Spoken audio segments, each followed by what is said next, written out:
नमस्कार, मैं हूं अवनींद्र आशुतोष। आपका बहुत बहुत स्वागत है हमारे खास कार्यक्रम धोखेबाज शौहर में। शौहर का मतलब आप जानते हैं, जिसको हम पति कहते हैं, हस्बैंड कहते हैं, पति परमेश्वर कहते हैं। लेकिन जब वही शौहर, वही पति, वही हस्बैंड जब धोखा दे दे और एक औरत की ज़िंदगी के साथ खिलवाड़ करे तो कहा जा सकता है कि ऐसा शौहर ना हो तो ही अच्छा है। लेकिन जब उसकी खामियां सामने आती हैं तब कहा जा सकता है कि धोखेबाज शौहर। और इस खास कार्यक्रम में हमारे साथ हैं साइमा, जो आपको बताएंगी कि वाकई उनकी ज़िंदगी में किस तरह से खुशियों ने आहट दी थी, लेकिन बहुत ही कम समय में दुखों का अंबार लग गया और उनकी ज़िंदगी जो खुशियों के रास्ते पर आगे बढ़ना चाहती थी, दुनिया देखना चाहती थी, उसको कहीं ना कहीं से एक स्पीड ब्रेकर मिल गया, क्योंकि वही था स्पीड ब्रेकर जिसको हम कह रहे हैं धोखेबाज शौहर। और जाहिर तौर पर सबसे पहले हम उनका स्वागत करेंगे। साइमा, आपका बहुत बहुत स्वागत है। और जाहिर तौर पर साइमा के अलावा साइमा को जो सपोर्ट कर रही हैं वो एनजीओ से जुड़ी हुई हैं और उनका जो सहयोग है कहीं ना कहीं से उम्मीद की किरण दिखाने की कोशिश कर रहा है। हम स्वागत करेंगे सुंदरी ठाकुर जी का। सुंदरी जी, आपका भी बहुत बहुत स्वागत है। तो निश्चित रूप से कहा जा सकता है कि आज के समाज में जिस तरह से हम तकनीकी विकास का दावा करते हैं, हम चांद पर पहुंचने का राग आलापते हैं, हम कहीं भी जाने की तमन्ना रखते हैं, लेकिन हमारी ज़िंदगी को तब ग्रहण सा लग जाता है जब अपना ही कोई धोखा दे जाता है। और साइमा के साथ जो हुआ है उसको सुनकर भी आपको शायद बहुत दुख होगा, क्योंकि एक जो चाहत होती है इंसान की कि अपना घर हो, अपना परिवार हो, तो जाहिर सी बात है कई बार दुनिया भी नहीं चाहती कि उसको सपोर्ट करे। लेकिन उस सारी समस्याओं को समझते हुए, सारे स्ट्रगल को सामना करते हुए अगर आपकी ज़िंदगी पटरी पर आ जाती है तो समझा जा सकता है कि सब कुछ ठीक ठाक हो जाता है। लेकिन साइमा को उम्मीद नहीं थी कि इतना सब कुछ हो जाएगा, क्योंकि उसने कभी सोचा भी नहीं था। साइमा, सबसे पहले आपसे ये जानना चाहेंगे कि आपकी जो ज़िंदगी में दुख का पहाड़ टूटा, उसके पीछे आप क्या सोचती हैं और किस तरह से ये घटनाएं हुई? मेरी शादी हुई थी 15 जनवरी 2016 में। इनसे मेरा मंगनी हो गई थी 5 साल पहले ही, पर मंगनी के बीच में ही बहुत सारी मांगे थी इनकी, बहुत सारी चाहिए था उनको, पैसा चाहिए था। बहुत टाइम तक के वो लोग ने हमारे से 5 साल तक के मंगनी को लंबी किया हमारे साथ में कि नहीं हम करेंगे करेंगे शादी करेंगे। पर फिर भी मेरे माँ बाप ने मेरी खुशी के लिए मेरी शादी करवाई। खुशी खुशी सब कुछ हुआ हमारा। फिर बाद में हम यहाँ से बाहर घूमने गए, वहाँ से मैं दोहा शिफ्ट हुई, कतार गई उनके साथ में। और फिर बाद में थोड़े दिन अच्छे रहे हम, 10-15 दिन। उसके बाद से हमारे झगड़े चालू हुए। उनको पैसे चाहिए थे हमारे साथ में, उनकी फैमिली से हमको सपोर्ट नहीं था, कुछ भी नहीं था वैसे। यानी कुल मिलाकर उनके मन में कहीं ना कहीं से दहेज का दानव चल रहा था कि किसी तरह से दहेज के नाम पर पैसे ऐंठे जाए। किस तरह से वो प्रताड़ित करते थे आपको? उनकी मम्मी में मुझे फ़ोन करती थी, उनका नाम है यास्मीन हाकम। उन्होंने मुझे वहाँ से फ़ोन किया। वहाँ पे जब ये मेरे हस्बैंड नहीं रहते थे तभी वो मुझे फ़ोन करती थी, मुझे पूछते रहती थी आप घर कैसे संभाल रहे हो, आपको घर संभालने आ भी रहा है कि नहीं। मतलब मुझे और मेरे हस्बैंड को कोई भी तरह की प्राइवेसी नहीं थी। वो दिन में मुझे 10-10 बार फ़ोन करती थी। कभी कभी रातों को भी, लेट नाइट भी हमें फ़ोन करती थी, वीडियो कॉल करती थी हमें भी। अच्छा जी।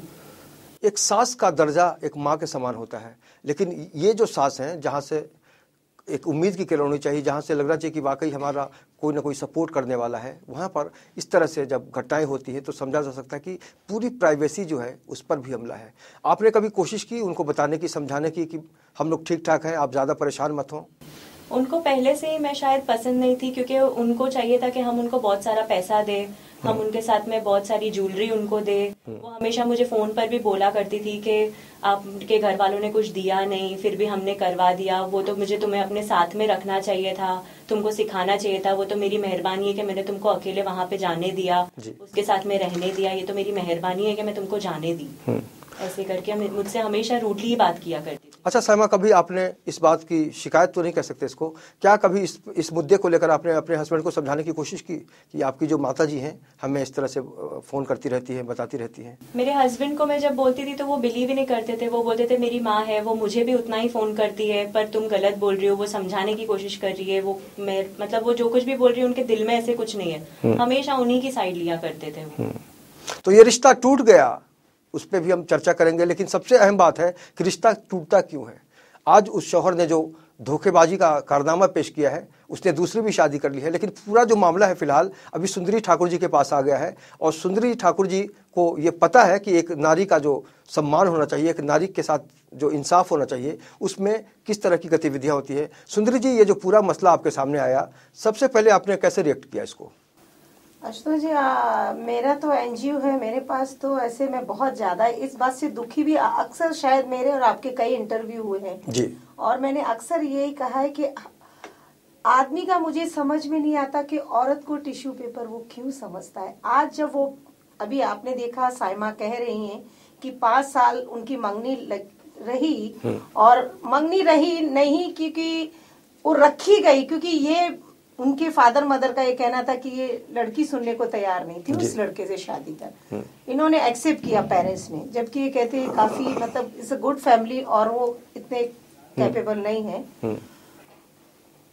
तो मुझे मतलब बहुत दुख होता है कि एक लड़की जो 5 साल से आपका वेट कर रही है, आप घूम रहे हैं, शॉपिंग कर रहे हैं, खा रहे हैं, और शादी मेरे ख्याल से कुछ 3 महीने में ही वो रिटर्न आ गई है।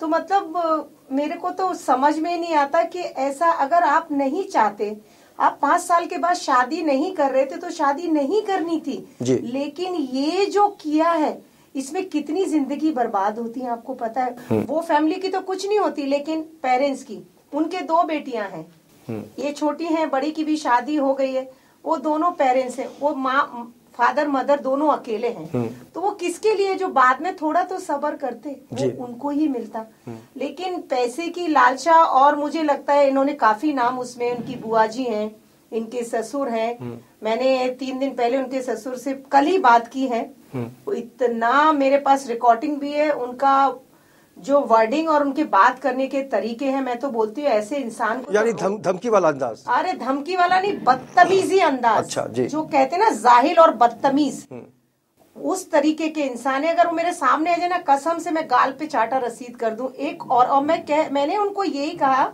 कि ऐसे ऐसे साइमा के यहाँ से कंप्लेन है, आप वो देख के गई हैं, मुझे बोलने ही नहीं दिया गया कि मेरा काम कैसा होता। मैं कभी भी वन साइड फैसले नहीं करती, आपको पता है, इसलिए मुंबई पुलिस, आपकी मीडिया इसलिए मेरा रिस्पेक्ट करती है कि मैं वन साइड कभी फैसले नहीं करती।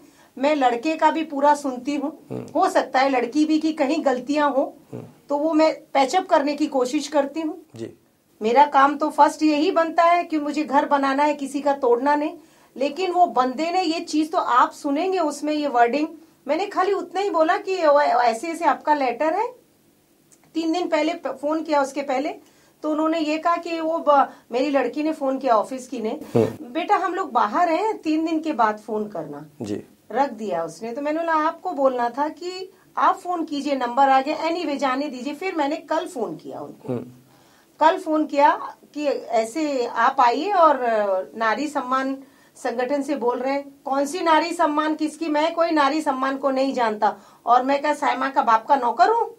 अरे मैं साइमा का, वो मेरा तो सुने कि मैं बुला रही हूँ, साइमा नहीं बुला रही, मगर मेरे पास रिकॉर्डिंग है, आप चाहें तो मैं आपको दे दूंगी, आप इस पे कर दीजिएगा और सुनाइए कि वो औरतों की क्या, जब मेरे जैसी वो लेडी को ऐसे जो उनको खुद बुला रही है, वो मुझे इस तरीके का ट्रीट कर रहे हैं, तो मैं तो समझती हूँ कि जो वो बोलती है और जो वो लड़की बोल रही है उसमें कहीं 0% भी छूटा नहीं है, वो 100% श्योर है जो वो बोल रही है। यानी दाल में काला है। हम आपके पास हम भी जरूर आपसे संपर्क करने की कोशिश करेंगे कि आखिर आपने इस तरह से व्यवहार क्यों किया। साइमा के साथ आपने जो नाइंसाफी की है उसका भी आपको जवाब देना होगा। हम सवाल करने आपके पास आएंगे, क्योंकि हमारा भी मकसद है कि दोनों पक्ष को जब तक हम नहीं दिखा सकते तो कहीं ना कहीं से पलड़ा एक तरफा हो सकता है। लेकिन साइमा को अब एक बार हम फिर जानना चाहेंगे कि साइमा ने जिस तरह से अपनी जिंदगी में कड़वाहट महसूस की और इस तरह से प्रताड़ित होती रही, तो एक नारी की भी एक सीमा होती है कि कब तक कोई बर्दाश्त करे।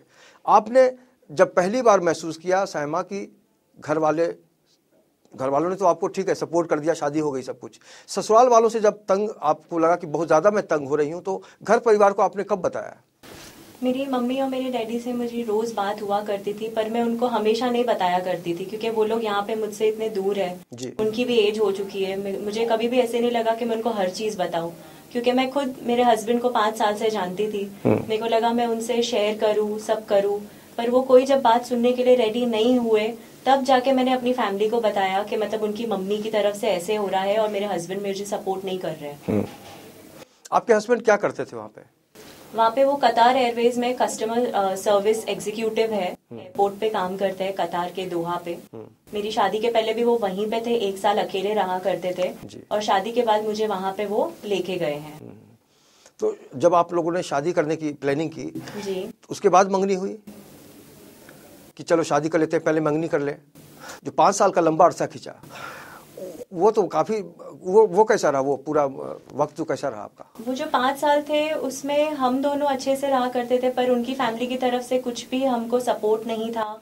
वो हमें हमेशा बोला करते थे कि हम उनको बोलते थे कि हमें शादी करनी है, कभी करेंगे, पर वो हमेशा टाला करते थे, कुछ ना कुछ मांगे किया करते थे उनके पेरेंट्स, उसकी मम्मी और डैडी और उनकी फुप्पी जो रहते हैं साथ में, उनका नाम है नजमा मवाड़िया। वो हमेशा हमसे उल्टी ही बातें किया करते थे, कभी भी हमको सही रिस्पॉन्स नहीं देते थे कोई भी चीज का। साहिबा, आप अपने पूरे हस्बैंड का नाम बताइए, ससुर का नाम बताइए, सास का बताइए, और जिन जिन लोगों ने आपको कहीं ना कहीं से प्रताड़ित किया है उनका नाम बताइए, जिनका आप ले सकते हैं। मेरे हस्बैंड का नाम है सलमान हाकम, वो कतार एयरवेज में काम करते हैं 2 साल से। उनकी मदर का नाम है, मेरी मदर इन लॉ का नाम है यास्मीन हाकम, जो इन सब की सबसे ज्यादा रिस्पॉन्सिबल है, मास्टरमाइंड बोले। Yes, the worst person I have ever met in life. उनके फादर सलमान के उनका नाम है सलीम हाकम, और ये सब चीज को जो पूरा हैंडल करती है, उनके बोलने पे जो सब लोग चलते हैं, उनका नाम है नजमा मवाड़िया। वो उनकी फुप्पी है, तो वो मेरी आंटी लगे, मतलब जो मेरे फादर इन लॉ है उनकी बहन है। उन्होंने ही ये सब कुछ रचा है और मुझे यहाँ पे लाके पहुंचा दिया है। अगर हम डिमांड की बात करें तो आपको कितनी तकलीफ हुई जब आपको पहली बार लगा कि वाकई ये लोग कुछ चाहते हैं? वो लोग, उनकी मम्मी जब मुझे वहाँ से फोन करते थे तभी वो बोलते थे कि आपकी मदर मुझे यहाँ पे रहते हैं, कुछ भेजते नहीं है, क्यों मुझे नहीं भेजते हैं, क्यों मुझे फोन नहीं करते हैं, क्यों हमें दूसरी दावतों में नहीं बुलाते हैं, क्यों फैमिली फंक्शंस में मुझे इन्वॉल्व नहीं करते हैं। पर हम लोग बोलते हैं कि ये हमारा क्लोज फैमिली फंक्शन है, इसीलिए हम लोग नहीं कर सकते।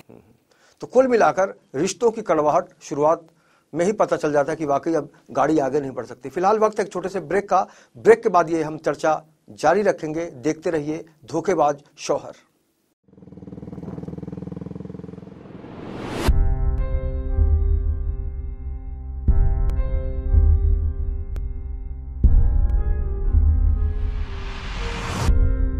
अगर वो मेरी नहीं हो सकती ना, तो किसी की नहीं हो सकती।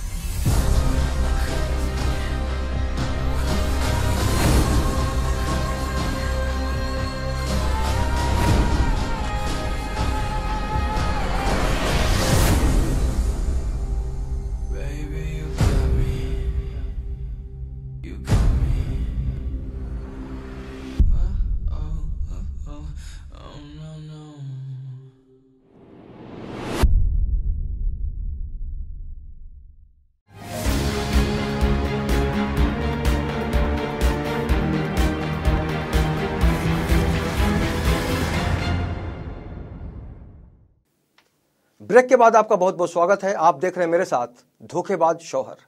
धोखा का मतलब ही समझा जा सकता है कि कोई किसी को चीट करता है, दिल तोड़ देता है और कहीं ना कहीं से दबाव देने की कोशिश करता है कि आप ही गलत हो। और साइमा हमारे साथ हैं, उन्होंने सब कुछ बताया कि वाकई उनके साथ किस तरह से धोखा हुआ, और ससुराल के जो पक्ष वाले लोग हैं उन्होंने भी अच्छा खासा व्यवहार नहीं किया, जो करना चाहिए। नॉर्मली जो बातचीत होनी चाहिए उसमें भी अलग अलग तरीके से धमकी वाली भाषा में बात करते हैं, शिकायतें होती हैं उसमें। साइमा, आपसे ये जानना चाहेंगे कि शादी के बाद आपकी ज़िंदगी में क्या क्या हुआ? मेरी शादी के बाद हम लोग वहाँ पे रहने लगे। फिर हमारी जो सास है वो बार बार फोन करने लगी, परेशान करने लगी। मेरे पेरेंट्स को यहाँ पे फोन कर करके बुरी बुरी बातें करने लगे, दोनों भी, मेरे ससुरे और सास दोनों भी। उनकी वजह से मेरे पेरेंट्स लोग को भी यहाँ पे इतना बुरा लगने लगा कि क्या हो रहा है वहाँ पे, अभी तक नई शादी हुई है तो क्या होगा। थोड़े दिनों बाद ही जैसे ये सब होने लगा, मुझे पता भी नहीं चला। मेरे हस्बैंड की मम्मी, मतलब मेरी सास और उनके भाई कतार में आ गए। वहाँ पे हम लोग का तो वहाँ पे 1 रूम था जहाँ पे हम लोग दोनों रहा करते थे, क्योंकि ऑफ कोर्स हम दोनों ही थे।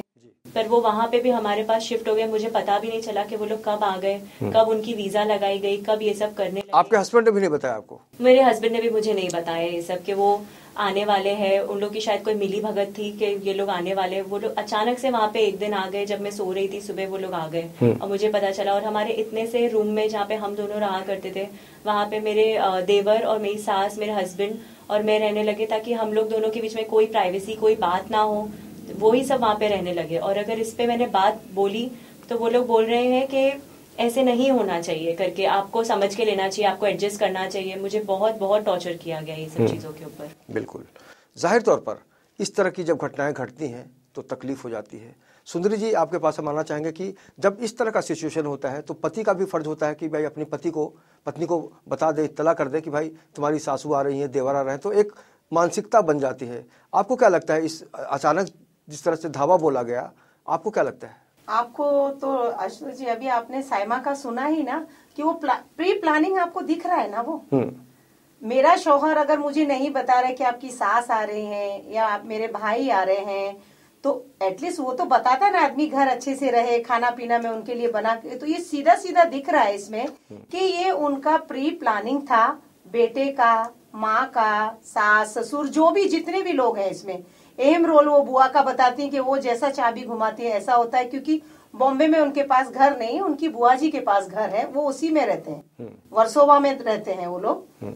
तो अभी देखिए आशुतोष जी, कोई औरत ये नहीं चाहेगी कि 5 साल में उसके साथ रही, घूमना फिरना, दोस्ती, और फिर मेरी शादी होके, और मैं, कोई औरत नहीं चाहेगी कि वो खत्म कर दे। बिल्कुल। लेकिन ये आदमियों का इतना अति हो गया है। मैं कोई कौम को लेके नहीं कर रही हूँ कि कुछ पार्शलिटी है कि हिंदू मुस्लिम में ज्यादा और हिंदू में कम, लगभग बराबर ही चीजें चल रही हैं।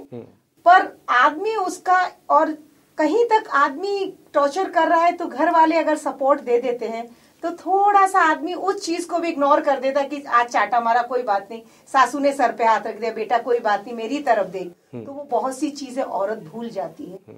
एक तो मुझे हस्बैंड का कोई सुख नहीं, सास का नहीं, ससुर का नहीं, किसी का नहीं, फिर किसके सहारे वो औरत रहेगी? उसमें से ऊपर उसको टॉर्चर किया जाए, गाली गलौज की जाए, मांग की जाए, तो आप मुझे बताइए उसमें क्या होगा? मैंने तो अभी ये सोचा है, मैंने साइमा को ये कहा कि अगर आप बोलेंगी नहीं, मेरे पास अगर आप आई हैं तो मैं आपको बिल्कुल इंसाफ दिलाऊंगी। और होना चाहिए कि ऐसे फैमिली को तो इसलिए करना ओपन चाहिए कि इसकी तो जिंदगी बर्बाद हो गई, किसी और की बेटी की जिंदगी ये लोग बर्बाद ना करें। और उनका वही प्लानिंग होगा और यही रहता है।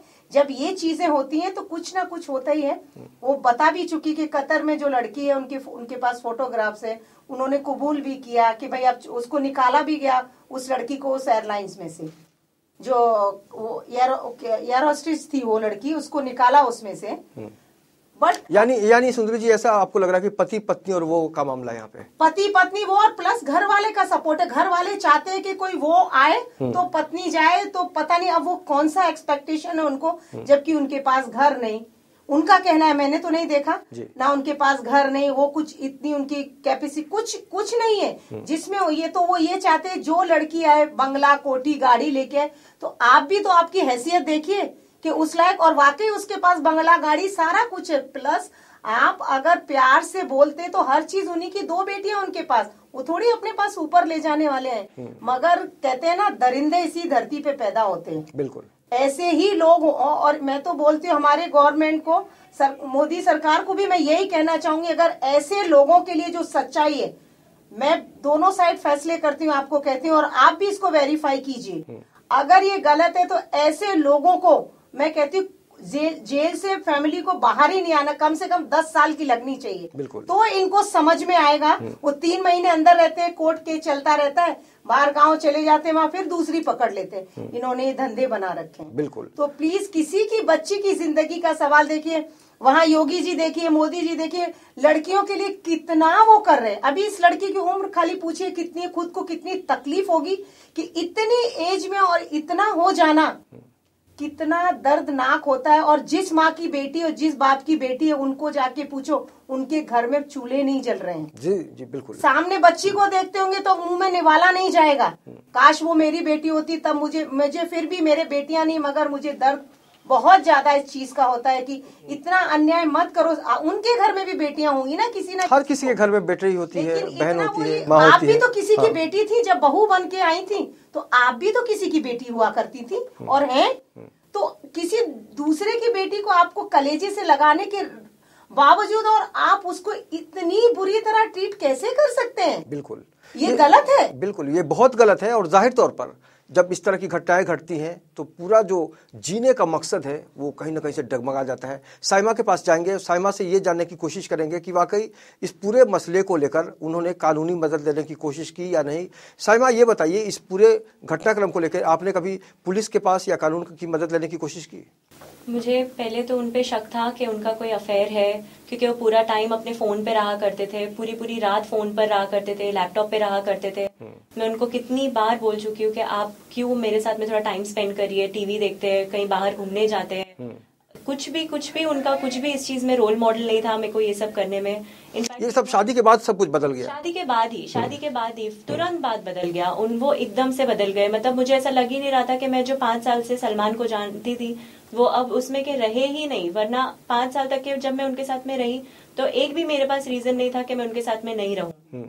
मैं उनको इतना बोला करती थी चलो हम कहीं बाहर जाते हैं, रहते हैं साथ में, पर उनको जरा भी इंटरेस्ट नहीं है। तो मुझे पहले से ही शक था कि उनका कोई है। फिर एक दिन जब वो सो रहे थे मैंने उनका फोन चेक किया तो एक यूसर ओमेमन करके एक लड़की थी जो उनके साथ एयरपोर्ट पे ही काम किया करती थी। उनके पास पहले से ही उन लोग की दोस्ती थी, पर वो दोस्ती से कुछ ज्यादा ही थी क्योंकि उनके जो चैट्स थे उसमें वो लोग एक दूसरे को आई लव यू कहा करते थे, अच्छा, आई मिस यू कहा करते थे, आई वॉन्ट यू कहा करते थे, ये सब चीजें बोला करते थे। तो ये सब देख के मुझे पहली बात तो यकीन ही नहीं हुआ कि ऐसे सब कुछ वो सलमान के फोन के अंदर ये सब कुछ है।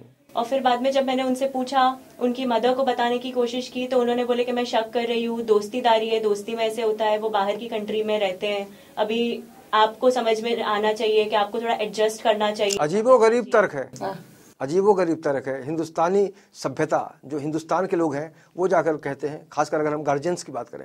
अब बताइए साइमा की आपने कानूनी रूप से क्या सोचा? मैंने उनका जाके कंप्लेन मेरी एक फ्रेंड है वहाँ पे जो काम करती थी, उससे मैंने उनका जो कतर एयरवेज के जो प्रेसिडेंट है उनका मैंने मेल आईडी उससे लिया था। और मेरी जितनी भी निकाह की कॉपी है, वो लड़की के साथ में जो फोटोज उनके फोन में से मुझे मिली थी मैंने वो, और जो उनके चैट्स के स्क्रीनशॉट जो मैंने अपने फोन में लिए थे वो सब कुछ मैंने उनको मेल किया। उनको बताया कि मेरे को मेरी फैमिली बहुत दूर रहती है यहाँ से और जो सलमान की फैमिली है वो साथ में रहती है, मुझे टॉर्चर कर रहे हैं, मुझे दबाने की कोशिश कर रहे हैं कि ये बात बाहर नहीं आए कि सलमान का वहाँ पे अफेयर है और वो मेरे साथ में बहुत गलत कर रहे हैं। तो मैंने ये सब कुछ उसमें मेल में लिखा, मेरे पास पूरे सबूत है, मैंने उनको पूरे सबूत के साथ में कॉट किया है। मतलब उनका फोन के चैट्स, उनके फोटोज, यहाँ तक के मुझे फोर्सिबली शादी के बाद, forcibly to be honest, forcibly 1 महीने की शादी के बाद ही मुझे फोर्सिबली मेरी पेरेंट्स के पास भेजा गया। और जब भी मैंने उनको वहां से इंडिया आके फोन किया कि मुझे कब बुला रहे हैं तो उन्होंने मेरा फोन नहीं उठाया, कुछ भी नहीं किया। फिर फैमिली से बात करवा के 1 महीने के बाद उन्होंने मुझे वापस बुलाया। मुझे पता चला कि उनका बाहर घूमना बहुत ज्यादा हो गया था 1 महीने में, जब मैं यहाँ पे मेरे पेरेंट्स के पास थी। उनके पेरेंट्स लोग से बात हो गई, फिर 2 महीने के बाद मुझे फोर्सिबली मेरे पेरेंट्स के पास भेजा। इस सब का सबूत मेरे पासपोर्ट के स्टैम्प के ऊपर है, क्योंकि वो वीजा और टिकट्स मुझे वही भेजते थे क्योंकि वो कतर एयरवेज में काम करते थे। मैंने जब यहाँ पे आई दूसरी तीसरी बार तो मैंने देखा कि उनके पासपोर्ट पे स्टैम्प था, वो ओमान गए थे अपनी गर्लफ्रेंड के साथ में, और वो लड़की का भी स्टैम्प था। और मैंने उनसे जब ये कन्फ्रंट किया तो वो लोग ने मुझे बहुत टॉर्चर किया, स्पेशली उनकी मदर ने मुझे बहुत टॉर्चर किया कि आप ये सोच भी कैसे सकती है, आपने इतनी इन्वेस्टिगेशन कैसे करी, आपने मेरे नाम धूल मिट्टी में मिटा दिया, अभी आप देखो आपके साथ हम क्या करते हैं। ऐसे चुटकी आपकी जगह वो होती तो पता चलता शायद।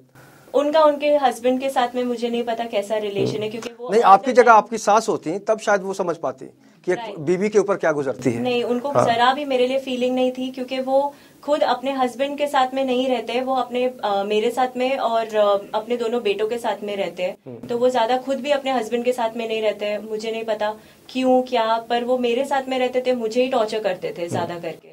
मैंने उनको इतना किया और मैंने फिर बाद में ये मेल किया तो फिर वो लड़की को वहां से सस्पेंड किया गया और सलमान को भी वहां पे 1 महीने के लिए रेस्टिगेट किया गया। अच्छा, इतना सब हुआ। और जब यहाँ पे पूरे कतर एयरवेज को ये बात पता है कि सलमान वहां पे रेस्टिगेट हुए, क्योंकि ये बात प्रूव हो चुकी थी कि वो लोग वहां पे घूमने के लिए गए थे और ये शादी के पहले भी दोनों जन साथ में घूमने के लिए गए थे। ये भी उनके पासपोर्ट पे स्टैम्प था, पर जब ये मैंने पूछा तो बोले कि हाँ वो दोस्तों के साथ में गए थे।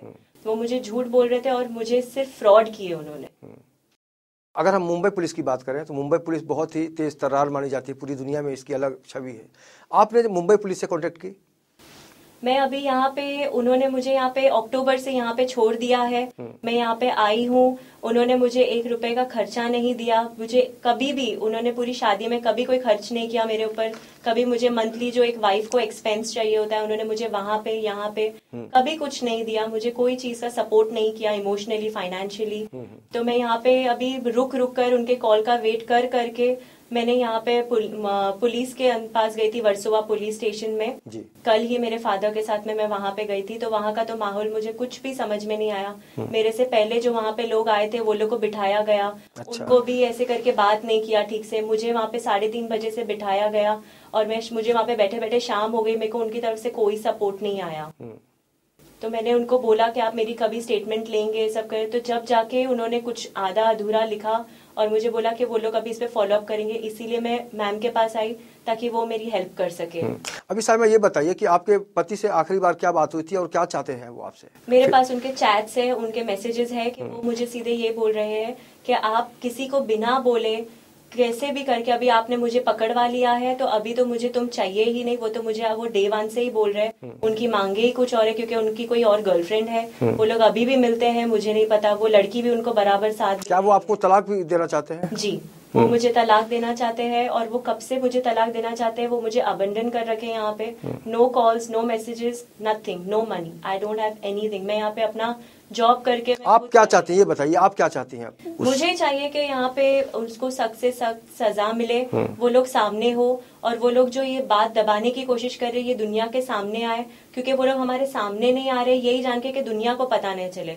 इसलिए मैं यहाँ पे हेल्प के लिए आई हूँ ताकि जो मेरे साथ में हुआ वो कभी किसी के साथ में नहीं हुआ, क्योंकि मुझे पता है कि मुझ पे क्या बीती गई और शादी के बाद एक लड़की कितनी हेल्पलेस हो जाती है। मुझे सिर्फ यही चाहिए कि उसे सजा मिले। और मैं जो कुछ भी ये लोग देख रहे हैं मैं उन लोग को भी यही बोलूंगी कि ये सब चीजों से दूर रहे और इन्वेस्टिगेट करके शादी करें। बहुत अच्छी बात कही है इन्होंने कि आप इश्क के राह पर चलिए, लेकिन बहुत ही सोच समझकर। सुंदरी जी, आपसे ये जानना बहुत ज़रूरी मैं समझता हूं कि जब हम इंसाफ की बात करते हैं तो आपकी भी जिम्मेदारी बढ़ जाती है। एक पुलिस वाले का जो व्यवहार इन्होंने देखा तो जाहिर तौर पर इनको बहुत ज़्यादा संतुष्टि नहीं है। आपने भी पुलिस वाले को ख़त लिखा है। अब इंसाफ के दिशा में अगर हम बढ़ें तो क्या देखती हैं आप? मैं मानती हूँ पुलिस का रवैया, मैं मानती हूँ कि बहुत ज्यादा कॉपरेट नहीं करते। लेकिन जहां तक मैंने आपको पहले भी कितनी बार इंटरव्यू रहे हैं कि जब मेरा लेटर जाता है जी तो कोई पुलिस स्टेशन होगा जो रिस्पांस नहीं करेगा, नहीं सभी रिस्पांस करते हैं उसके ऊपर। कल क्या हुआ है, आपने मुझे बोला कि ऐसे ऐसे आपके यहाँ से एक कंप्लेंट गई है, वो साइमा करके आई हैं, मैं उनका शो कर रहा हूँ और आप आइए। मैं आ गई आपके पास। तो मुझे ये नहीं पता कल इनके साथ क्या हुआ है और ऐसा क्यों हुआ है। अगर ऐसा हुआ है तो मैं वर्सोवा पुलिस स्टेशन को पूछूंगी कि ऐसा क्यों हुआ, कि इनका कंप्लेंट क्यों, मतलब क्या स्टेटमेंट में क्या प्रॉब्लम हुई है, वो मैं कल पूछ लूंगी। अभी एक और इंसिडेंट हो गया इसी टाइप का, गोरेगांव पुलिस स्टेशन का सेम केस का 20 दिन पहले कंप्लेंट दिया गया और मेरे फोन करने के बाद वो आज गए भी तो भी उनको बोल दिया गया यहाँ नहीं, आप DN नगर जाइए।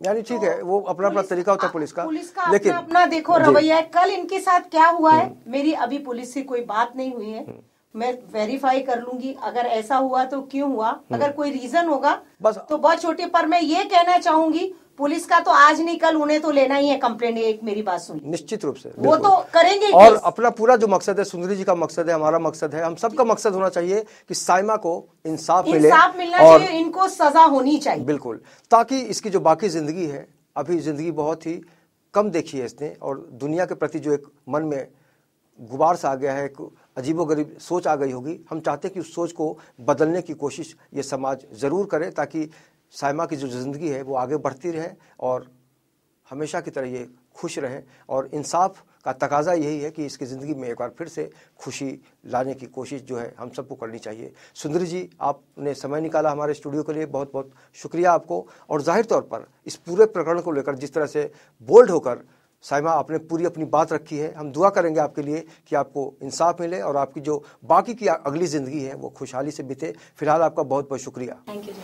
तो जाहिर तौर पर इस तरह की घटनाएं जब घटती हैं समाज में तो हर किसी को एक उलझन सी हो जाती है कि वाकई ऐसा क्यों होता है। अगर हमारे घर की बच्ची किसी घर में जाती है तो हम कोशिश करते हैं कि उसकी ज़िंदगी खुशहाल रहे, लेकिन साइमा जैसे लड़कियों के साथ जब ऐसा होता है तब मन में एक ही सवाल उठता है कि आज की तारीख में किस पर भरोसा करें। लेकिन सवाल है कि इंसाफ कौन देगा, कब देगा, ये तो अक्सर लोग चाहते हैं। लेकिन हमें उम्मीद है कि मुंबई पुलिस के ज़रिए, सुंदरी ठाकुर के ज़रिए साइमा की ज़िंदगी में एक बार फिर से खुशहाली दौड़ेगी और हमारी दुआ भी यही है। फिलहाल इस खास कार्यक्रम में इतना ही। बाकी की खबरों के लिए आप देखते रहिए इन 24 न्यूज़ और मुझे दीजिए इजाज़त। नमस्कार।